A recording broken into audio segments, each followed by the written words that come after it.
Hey guys, okay. I wanted to go over some of these essays with y'all. I know you can read my comments on the side, but I just wanted to read them with you and go over some samples. And if this is your essay, this is not me criticizing you. This is you getting really specific, individualized feedback before a major grade, which is a really awesome opportunity and something that I bet quite a few other people wish they had. So if this is yours, let's just run with it. Okay. I'm going to get to the point because I know y'all can read these comments on the side. This one I did give a 0, 1, 0. Now 0 means they didn't have a thesis statement. So as we look at this introduction paragraph, you can see that the thesis statement's right here. Even though the mail system was once an extremely important tool for the expansion and legacy of the United States, it has now begun to show its age. As it delivers less mail and slowly fades from memory. So you can see that that right there is not arguable, and it doesn't tell us anything that's defensible. We don't have anything that we're going to have to back up here. This is just kind of facts. And if you look at my comments over here, you'll see that the entire introduction is pretty vague and pretty general and doesn't have anything specific as far as restructuring or how and why that should happen. Okay. As we move down into the body paragraph here, you see the topic sentence is that the post office has historically been the main carrier of mail. Again, topic sentences should present an argument, but because they don't have an argument in their thesis, there's really nothing for them to present here. They do go into putting in a piece of evidence from O'Keefe. And as they explain that evidence here, you can see that the commentary does do a good job of explaining this, but what it doesn't do is present an argument. We're still not talking about restructuring the USPS. They go into some information here, which is fine, and then they end up telling us that this is another example of how the post office is losing money and relevance. However, that's not what the prompt is asking. As they end this body paragraph, eventually once the rest of the world moves on, the Postal Service will be left in dust, finally going under, only delivering mail in the history books. This is poetic, and it's kind of sweet, but again, it doesn't have an argument, it doesn't circle around to the thesis, and it doesn't really do a complete job of answering the prompt. So they do get 1 point in the body paragraph for having an argument, not an argument, but for having a position, even though the position is off topic. And they do get a point in the body paragraph that discusses the idea of sources. So they have sources and they have a line of reasoning. It's just a faulty line of reasoning and it doesn't answer the prompt, which is why they get the point, but it becomes a 0, 1, 0. Okay, for this one down here,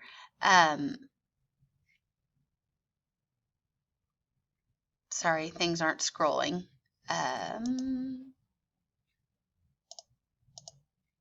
There we go. Okay, for this one, I scored this one a 1, 2, 0. This one has a very clear, simple, to the point introduction. The United States Postal Service has been at the backbone of easily accessible mailing services. Yes.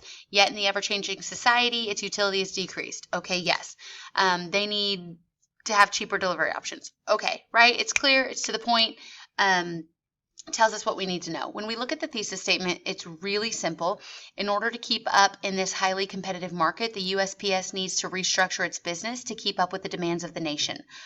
It's very limited in that it doesn't discuss how it should restructure or what the demands of the nation are, or give us a really clear direction of where they're going. But they do gain that point for having a thesis. When we go into the body paragraph, we see that they introduce the source. They should cite it here. They discuss the source, and then they go into sort of a commentary about this shows how much cheaper society has come.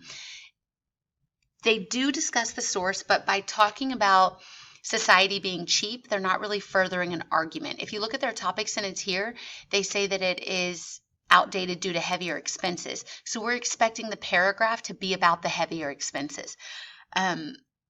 But they've not really talked about that yet. Then they go into Kevin Cullen as their second source, and he talks about handwriting letters and genuine connections. So there's a real shift here and a really uneven use of the sources that goes from finances to genuine human connections. So you can see that it's kind of limited in where that argument could go. Because again, in the thesis, they didn't tell us how they should restructure, and we don't have any examples of that here. They do talk about one letter could make all the difference, and writing a letter could keep the company afloat. So what I think they're trying to do here is make the connection between by writing letters, we can help fund the USPS and help offset some of those heavier expenses, but they never make that connection for us. I'm having to do a lot of thinking and make that connection for them. When we think of the 120, we think of somebody who uses sources and has an argument, but it's maybe a faulty argument or it's unclear. And that's kind of the category that we put this one in. Okay, now as we go down to this one down here, you'll see that this one is a 130. A 130 means it was really pretty good. You're going to instantly notice the difference in the language, the tone, the style. It does sound very sophisticated. The writing is really good. I'm going to let y'all read the introduction, but what I want to focus on is the body paragraph here and focus on why this wasn't a 1-4. So you can see here in the topic sentence, they say the need for drastic change is obvious, and the Postal Service continues to not only lack in revenue, but is recording significant financial losses. So we see that they're saying that they need to drastically change the way the USPS spends its funds. So that's what this paragraph should be about. As we go into the body paragraph, we see that this first piece of text evidence, as they go into the commentary, they say, although the mail services are still crucial, a sharp decline illustrates that they're becoming undesirable and thus less necessary. So this makes me start thinking of, well, do we need to restructure, or are you saying they're undesirable and not necessary and we need to get rid of them completely, right? It's a little bit tricky. It does seem to kind of counter what the topic sentence is saying, but it's making sense. We just need to figure out where they're going with it. The proposal for a decrease in spending would not only be counterproductive in significantly decreasing spending, but it would negatively impact. So here you tell me that we need to make drastic changes in the funding, but here you're telling me that decreasing the spending is unproductive and negative. So what you're doing is you're telling me we need to make changes, but this is not how we should make them, because if we do it this way, it'll be counterproductive and negative. So you're almost using what we shouldn't do to hint at what we should do, but there's not a real specific claim at what we should do yet. So it's a little bit inconsistent here. They are making sense, but I'm having to put a lot of the pieces together. As we go down here to the end of the body paragraph, we see that this second source, school, suggests that the post office should tighten hours. And this is actually the student's argument here. But unfortunately, they use the source to present the argument instead of presenting it themselves in the topic sentence. So they go in here, increasing the delivery days is crucial. It can expand the reputation. It can be more reliable. So they do have a better argument here. They're making their point, but I had to put more effort into what they were saying and at what point they were trying to make. And then as they finish out their body paragraph, it's pretty clear. They do kind of redeem themselves here. They should have had a more clear topic sentence. They should have been more specific with their evidence and not allowed the evidence to support the argument. They should have introduced it, but it's not a bad job. It is good. It is satisfactory. It is a little bit uneven. It is a little bit limited. So for that reason, it gains the 1-3. When we get to this one right here, this is one that I wanted to show y'all. It is a 1-4-1. So this is one that earns the sophistication point, and I wanted y'all to really see an example of one that just exudes sophistication.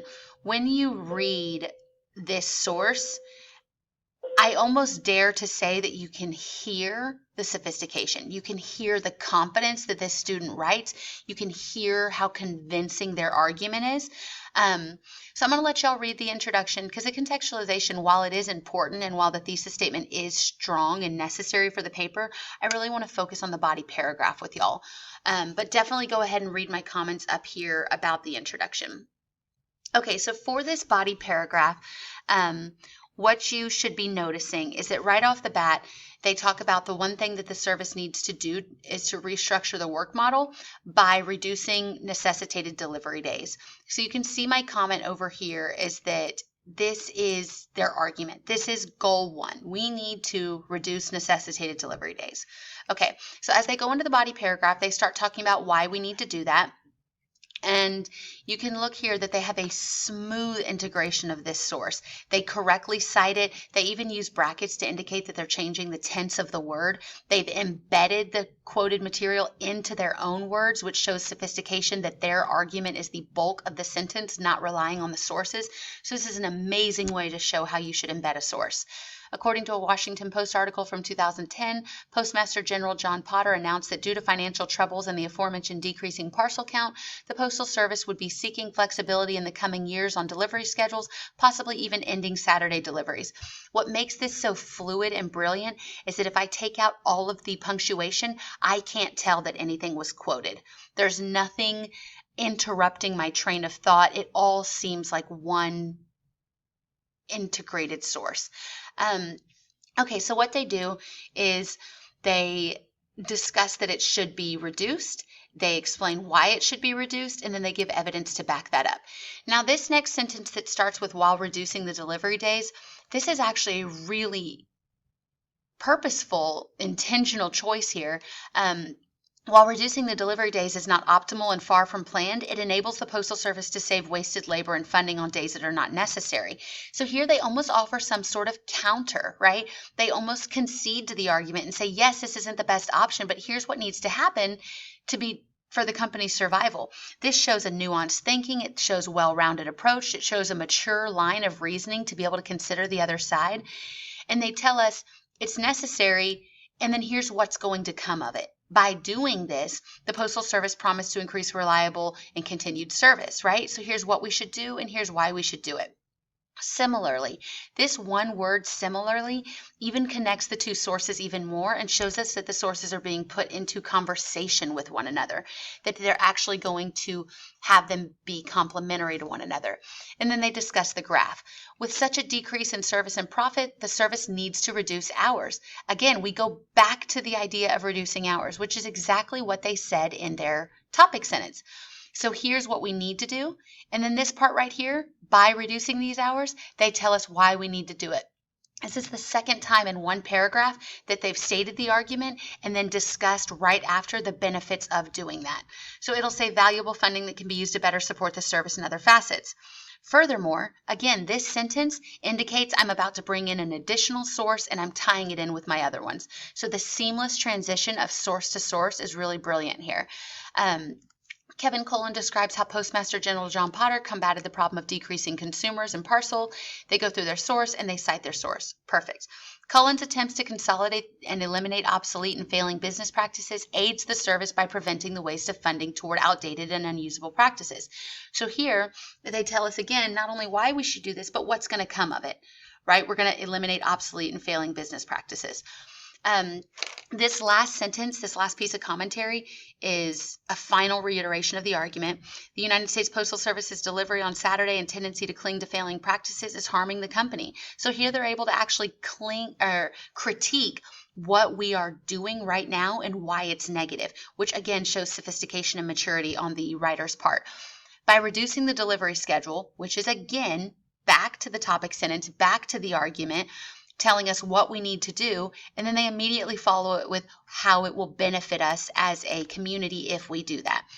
We can reduce the need of unneeded labor, the Postal Service can save billions of dollars, and we can increase and improve services and efficacy. This word efficacy is exactly what they mentioned, the same word they used in their thesis statement. So we have this final piece of commentary circling all the way back around to the thesis statement.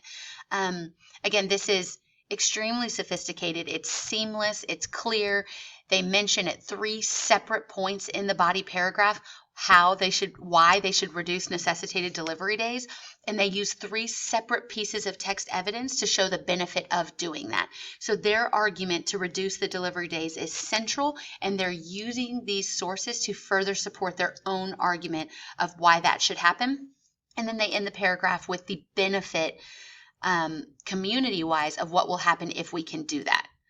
Okay, so I hope that is clear for y'all. I know I went through that quickly. I definitely would like you to go back through these, look at my comments on the side, look at the feedback, really critique them.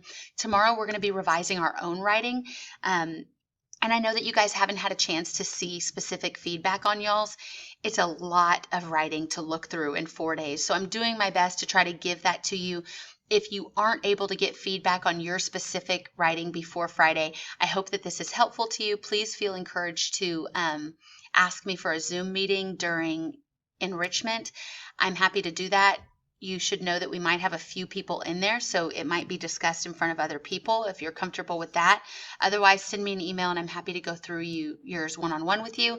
But again, look through these. Let me know if you have any questions. I will be answering emails and Canvas messages later today to help you out with this. Again, I'm sorry I wasn't able to be there live with you today to do the Zoom with you live. But again, I hope this can help, and let me know if you have any questions. Okay? Thanks, guys. Have a good day.